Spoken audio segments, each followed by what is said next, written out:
Normally, I live under a bit of a rock, and I oftentimes miss things that are like wildly trending, wildly going viral, and I just don't even notice them. Like I'm so focused on my work and so focused on what I'm doing, I don't see them. But this time, something is going crazy viral all over the world, and I woke up this morning and caught up with the story, and a part of the story makes me absolutely sick.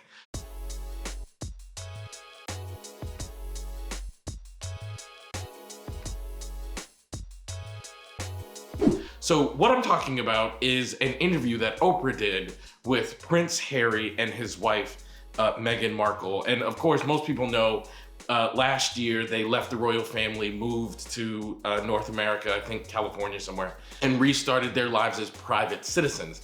Now, in this interview, Meghan Markle talked about her experiences feeling like she was being not accepted into the royal family, experiencing racism, experiencing discrimination, and it led to her feeling suicidal.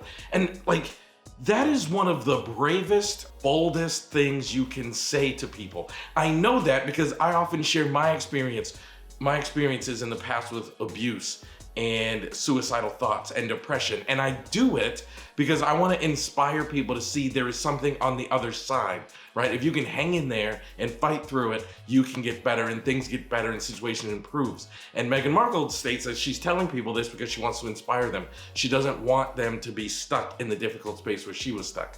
And then there's this guy named Piers Morgan who's just trashing her and saying he doesn't believe her and she's being manipulative and she's all of these things. And I'm just like, how dare you?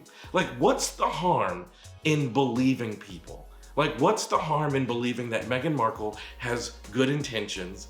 What is the harm? Because I'm promising you, there are people out in the world who look up to her and they feel like if she could deal with that and keep going, then I can deal with that and keep going. But that's when you have people out there that like Piers Morgan who are just attacking people, I think you're missing the greater and larger point. And the other thing, if someone says that they've experienced racism and discrimination, you don't have the right to say whether or not you believe them or not believe them. You don't have the right to say what that experience was like or not.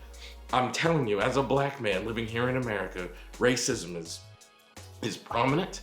Racism and discrimination occur often. I've experienced it many, many times in my life, and it hurts, and it's painful, and it's devaluing. It makes you feel like less than a human, and it makes you realize that other people see you as less than a human. So if you're like a European white male like Piers Morgan, just shut up, like, because you don't know what this is like. And maybe people deserve empathy and trust. Maybe people deserve compassion and belief, and maybe it's time that we just spend more time listening and honor the stories that they share.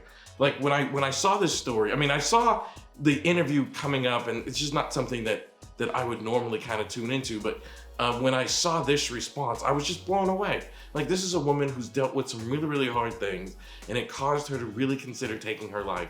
So I think it's time that we just listen and allow her to inspire all of the people that look up to her. And if that's not you, just shut up and move on. You don't have to attack this person for showing their strength. So shout out to Meghan Markle for showing her strength. Shout out to her husband for supporting her. And I hope the whole world rallies around her. I hope everybody can hear that story and be inspired. And for the Piers Morgans, shh.